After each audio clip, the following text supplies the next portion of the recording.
The U.S. Senate has just released its interim report on the Secret Service's many failures leading up to that first assassination attempt against former President Trump in Butler, Pennsylvania, right there. And it's such a damning report. Lucas Tomlinson has the details on that report. Hey, Lucas.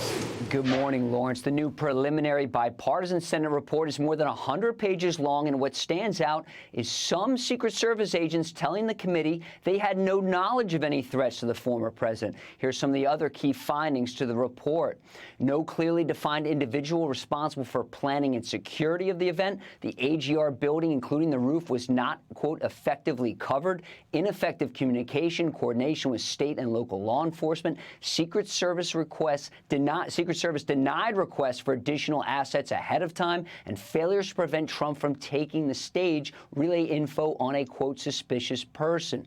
Now, also in the report, the lead advance agent was told that credible intelligence existed of a threat, but still wrote in a security planning document that there was, quote, no adverse intelligence concerning the visit to Butler, Pennsylvania. The report also says requests for counter-drone equipment were denied. The Secret Service agent responsible for overseeing counter-drone systems at the July 13th rally, quote, lacked experience and knowledge about the equipment and called a toll-free tech support hotline for help. According to testimony from agents from Trump's detail and the Pittsburgh field office, neither of them were aware at the time when 27 minutes before the shooting, the Secret Service's security room and counter-sniper team was informed that a suspicious person had been spotted near that AGR building, near where Trump was speaking, with a rangefinder. And the shooter eventually took position on that roof, of course, and fired those shots and nearly killed the former president, guys.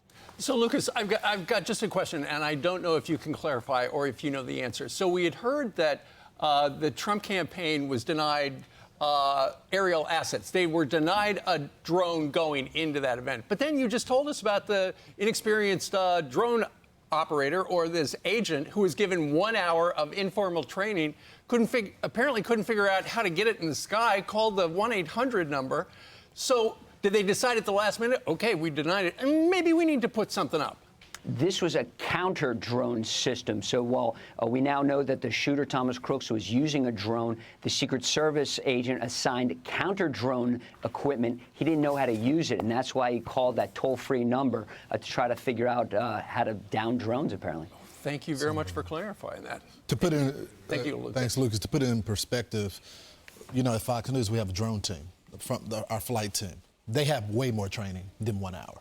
Okay, so why is someone, they need a license, they go through weeks of training for it. Why are the people that are just capturing news for our viewers have more training than someone that's supposed to be an asset? Also, the thing that I just found stunning when it comes to the threat to Iran, the Secret Service agent that's in charge of the detail in advance found out about the Iranian threat from news reports. So you mean to tell me that the director of national intelligence is not communicating with the Secret Service director, who's not communicating with the person that's over Donald Trump's advance? They weren't given the information. Requests were denied. The site agent didn't even know about the threats as well. So, I mean, we're just talking about egregiousness all around. You know, Melania's been posting these video clips ahead of her book coming out. And we're interviewing her.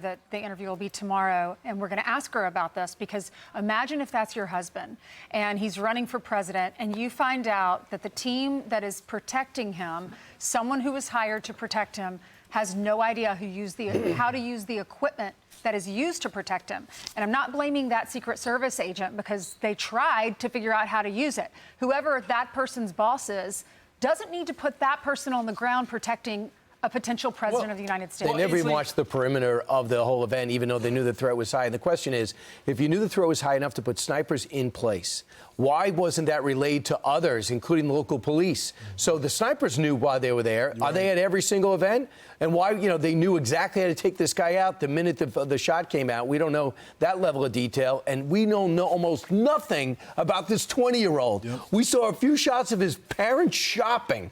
That's it. And they quickly had to cremate the body. Really? And Brian, to your point about that counter assault team, only a portion of the team was there. Now, meanwhile, right down the street, and this is no offense to the First Lady, Jill Biden, she had the entire team that was there. Also, I understand they should be communicating more, but why do I'm not assigned to protect the president. I knew about the threat to Iran.